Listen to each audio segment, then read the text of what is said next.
This is Michael Silber with Red Blizzard. The purpose of this tutorial is to walk you really quickly through all the steps required to create an animation project and export it to HTML5 format. We hope that by the end of this tutorial you'll gain a good feel for working with Red Blizzard FX Studio. If the pace is too fast or if you don't fully understand some of the concepts, don't worry, we'll cover each step in detail in follow-up tutorials. First, we sign into Red Blizzard FX Studio and we click on Create a New Project on the main menu. We enter a title, leave the duration at 10 seconds, and set a canvas size to, say, 480 by 320. When the new project is ready, I'll apply a linear gradient background to the canvas, and I'll make it go from a lighter blue at the top to a dark blue, almost black, at the bottom.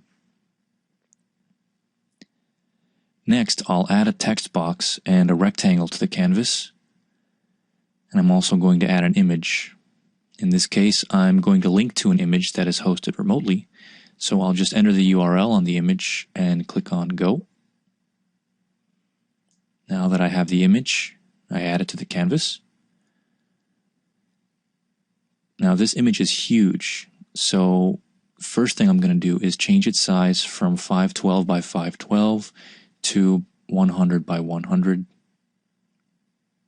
And now it looks the way I want. Now let's arrange the z-index. I want the rectangle to be behind the other two objects, and I want the text on top and the image in between. The rectangle is going to act as a background on the bottom part of my composition. So I'll drag it to the bottom, and I'll change its size to the full width of the canvas and give it a height of 140 pixels.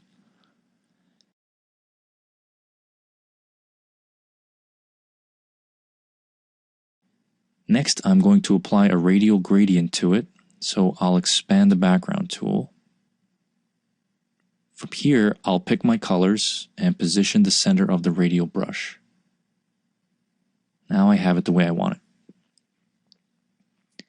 I want the image to sit right on top of this lighter area here, so I'll drag it there. And I want the text right about here. Let's change the font to 50 points, and let's change the size of the text box to about 300 by 50.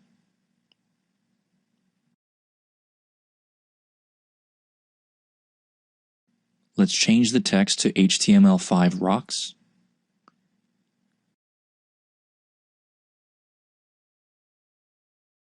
I'm going to apply a custom font here, so I click on this arrow, expand custom fonts, and then click on 28 days later. This will eventually generate code with the @fontface syntax. Let's change the color of the text. I'll go to the font brush tool. I'll pick linear gradient.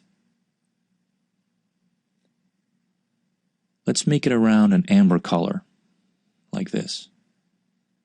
Okay, that looks good. Now that we have the background, the image, and the text in place, it's time to get animating. First thing I'm going to do is make objects fade in one at a time.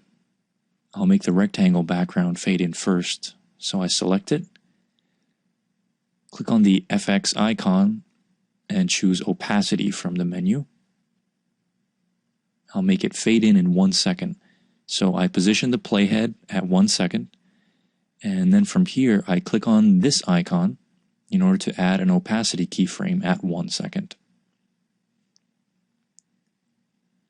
I set the initial value to 0 opacity. Let's see how this looks. Okay, looks good to me. Now I'm going to make the image appear. I'll do so at about 1 second and 15 frames, and I'll make the text appear at about 3 seconds into the animation. The image will fade in about 1 second, So I follow the same steps as in the rectangle. And I do the same thing with the text. Now I want to add a bit of action to my animation. I want the text to kind of jump out of the screen by getting very large quickly. So I place the playhead at about 4 seconds and 12 frames. Then I'll go ahead and add a Scale X and Scale Y transform from the menu at this position in the timeline. Then I want the text to get 40 times bigger in about 1 second. So I go to 5 seconds and 12 frames and add a new keyframe for Scale X and Y, and then come back and set the value of the scale to 40 in both cases.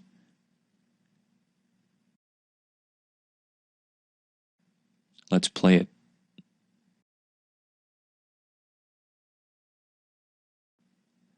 Looks good to me. And now to clean the text out of the canvas, I'll make it fade out during the last part of the explosion. So I place 2 new opacity keyframes from 1 to 0.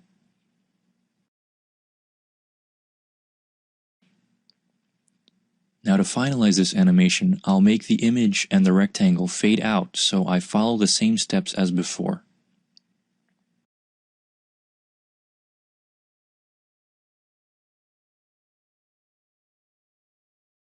Let's play it.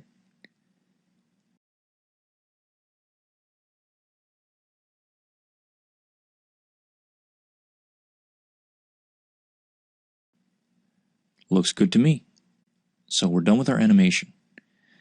Now that we're done, I'll go ahead and click on the Web Export button.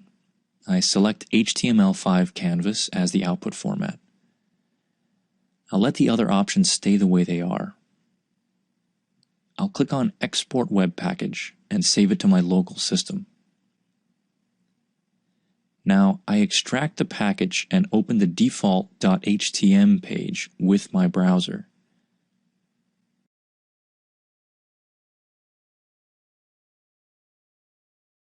And here we go. The animation HTML5 canvas plays on my browser.